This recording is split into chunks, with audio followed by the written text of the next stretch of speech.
ওয়াইসকুরুনি যে রাস্তা দিয়ে হেঁটে গেছেন এটা হচ্ছে জান্নাতের রাস্তা। হাসান বসরি যে রাস্তা দিয়ে হেঁটে গেছেন এটা হচ্ছে জান্নাতের রাস্তা। মুজাদ্দিদ আল ফেসানি যে রাস্তা দিয়ে হেঁটে গেছেন এটা হচ্ছে জান্নাতের রাস্তা। আল্লাহ ডাক দিয়ে বলে ফামাইয়ুতিল্লাহা ওয়ার রাসূলা ফাউলাইকা মাআল্লাযিনা আনআমাল্লাহু আলাইহিম মিনান নাবিয়্যিনা ওয়াস সিদ্দিকিনা ওয়াস শুহাদাই ওয়াস সালিহিন। হে নামাজিরা, পাঁচ ওয়াক্ত নামাজের ভিতরে আমার কাছে যে জান্নাতের রাস্তা চাইতেছ, এই জান্নাতের রাস্তা হচ্ছে নবীগণ যে রাস্তা দিয়ে হেঁটে গেছেন এটা হচ্ছে জান্নাতের রাস্তা। শহীদগণ যে রাস্তা দিয়ে হেঁটে গেছেন এটা হচ্ছে জান্নাতের রাস্তা।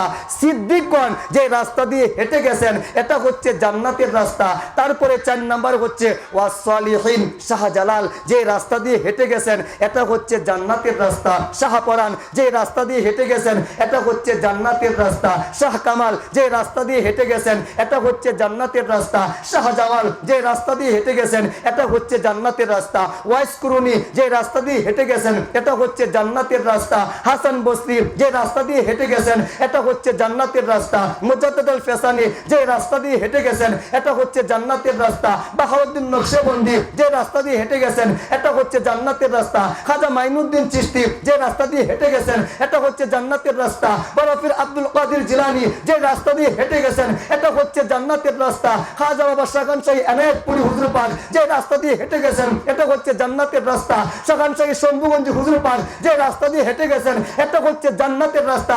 এগুলা আমি বলি নাই, বলেছেন আমার আল্লাহ। জবান খুলে বলুন সুবহানাল্লাহ।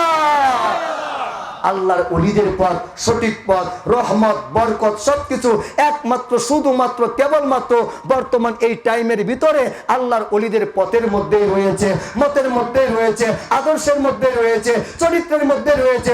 সম্মানিত বাবাজিরা, পাগল হওয়ার চেষ্টা করেন, আশেক হওয়ার চেষ্টা করেন, সমাজ লাথি মারেন। আমার দরকার আল্লাহ, আমার দরকার রাসূলুল্লাহ। আল্লাহ এবং রাসূলকে পাইতে গেলে ওলি আল্লাহর কোনো বিকল্প নাই, ওলি আল্লাহর কোনো বিকল্প নাই। কথা বলেন ঠিক কিনা?